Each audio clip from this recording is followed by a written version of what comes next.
Manipuri homemaker channel na mayambu taramno chari mayam ngasidi alu chips amo hugjarage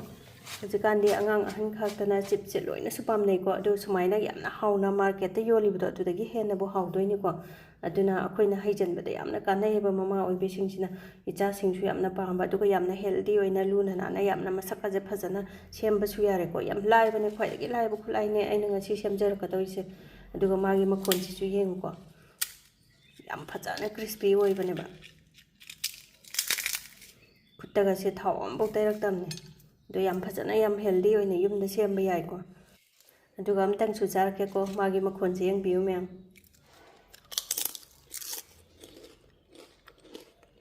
yam phajana yam sathina haw khrajani yumda semjabase ado alu se ama heta lawba yai ko aigi site aigi yumda tanjaba tanda ngai riba alu ne masaka je khubaja se ngorok ngauradana ado alu se semdringai da thaw se thangalaga salaga thamhorasi ko ready da yamna suthu bane ba ngasi gi alu gi chip khuchemje ado alu se akhoi gi maku khokna ba pillar sina kho asu yai natragana akhoi gi thangna dum parapna kho asu yai ko pillar se laitaba natraga haitaba sumayam ama laitana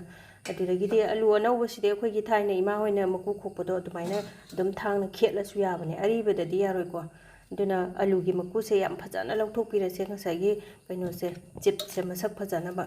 aduga khokpe hek loibaga sumaina isingda thadaraga thamchi ko masak se phajana ba musalakdana ba ado karigumba alu chip che sembige hobige khanbiragadi slicer ama leibiu ko chip semnabado kaisu yamna su tangdabane aduga thangna soiba ka se kaisu chang kaisu puba ngamoi kaisu perfect oina taroiba aduna sugumba slicer se do magi number se akhoi gi inkhal inda loi ai ko aduna ahan mada howdringai da pabgi chang do kayam paga dagi haibudu ucharke ko khoi gi pada pamallaga su thaude khadabaga ka doini ko aduga thamallaga na crispy oyu yaroi krem krem taw yaroi ba do alu se sumaina phajana taithoga oina chitke nungaina ba aduga thaw mathakta su direct chittoine ba ai gi site aduna ising do taraga di khutta pokani dana ko aduna taithoga tawbana phai do si se sumaina tu thabagi chang se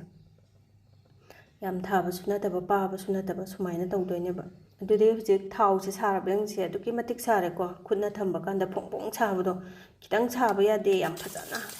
akhoi gi pura high da full da sahandoini adu kanda do sumaina mathang mathang thadare ko aduga hek thadaba loibaga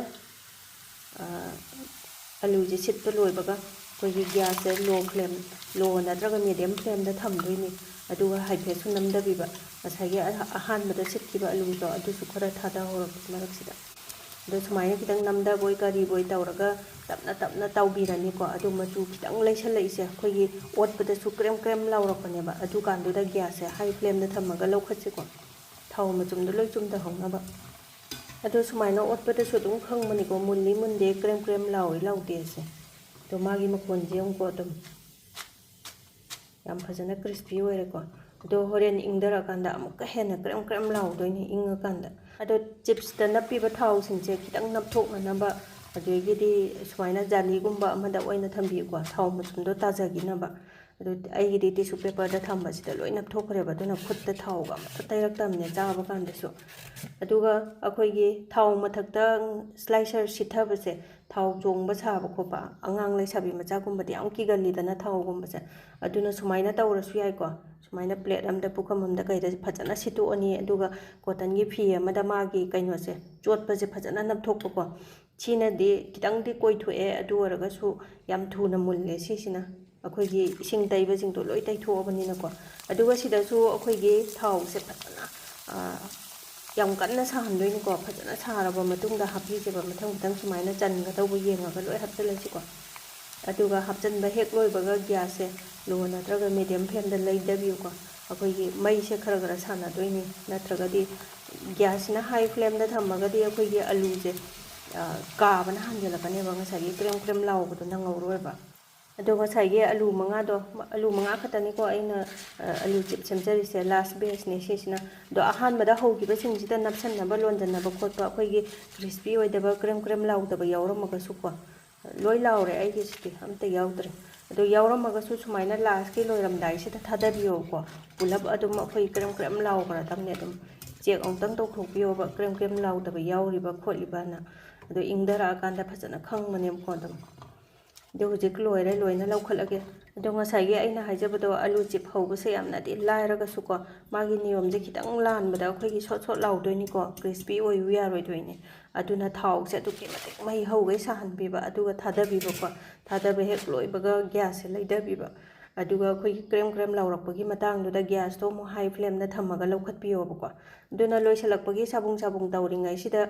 ꯀꯩꯅꯣꯁꯦ black ꯄꯦꯄꯔꯁꯦ ꯈꯤꯇꯪ ꯆꯥꯏꯁꯤꯜꯂꯒꯦ, ꯑꯗꯨꯒ ꯊꯨꯝ ꯈꯤꯇꯪ ꯑꯃꯒ ꯆꯥꯏꯁꯤꯜꯂꯒ mix ꯇꯧꯔꯒꯦꯀꯣ꯫ ꯑꯗꯣ ꯑꯦꯅꯤ ꯍꯥꯞꯅꯤꯡꯕ ꯃꯌꯥꯝ ꯍꯥꯞꯄ ꯌꯥꯏꯀꯣ, ꯑꯩꯈꯣꯏꯒꯤ ꯃꯤꯔꯆꯤ ꯄꯥꯎꯗꯔ, ꯄꯦꯔꯤ ꯄꯦꯔꯤ ꯃꯁꯥꯂꯥ, ꯑꯗꯨꯒꯤꯗꯤ ꯗꯤꯄꯥꯔꯠꯃꯦꯟꯇꯦꯜ ꯁ꯭ꯇꯣꯔꯗ ꯃꯌꯥꯝ ꯑꯃ ꯐꯪꯉꯦꯀꯣ ꯍꯧꯖꯤꯛꯇꯤ ꯃꯁꯥꯂꯥ ꯃꯌꯥꯝ ꯑꯃ, ꯂꯦꯁꯇ ꯀꯩꯗ ꯍꯥꯞꯅꯕ ꯃꯌꯥꯝꯗꯣ, ꯑꯗꯨꯅ ꯍꯥꯞꯅꯤꯡꯕ ꯑꯗꯨꯝ ꯍꯥꯞꯄ ꯌꯥꯔꯦ꯫ ꯑꯗꯨꯒ ꯁꯨꯃꯥꯏꯅ ꯑꯃꯨꯛ ꯍꯧꯔꯤꯉꯩꯗ ꯃꯌꯥꯝ ꯍꯧꯔꯒ ꯏꯌꯔꯇꯥꯏꯠ ꯀꯟꯇꯦꯅꯔ ꯑꯝꯗ ꯍꯥꯞꯆꯤꯜꯂꯒ ꯊꯝꯕꯁꯨ ꯑꯗꯨꯝ ꯌꯥꯏꯀꯣ, ꯌꯥꯝ ꯀꯨꯏꯅ ꯊꯝꯕ ꯌꯥꯕꯅꯤ꯫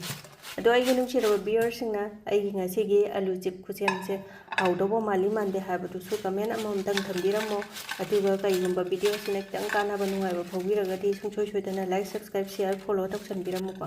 ꯉꯁꯤꯒꯤꯗꯤ ꯚꯤꯗꯤꯑꯣꯁꯦ ꯃꯇꯥꯡꯁꯤꯗ ꯂꯣꯏꯁꯤꯟꯖꯔꯒꯦ꯫ ꯃꯊꯪꯗ ꯑꯃꯨꯛ ꯅꯨꯡꯉꯥꯏꯕ ꯀꯥꯟꯅꯕ ꯚꯤꯗꯤꯑꯣ ꯄꯨꯗꯨꯅ ꯂꯥꯛꯆꯒꯦ꯫ ꯕꯥꯏ ꯕꯥꯏ꯫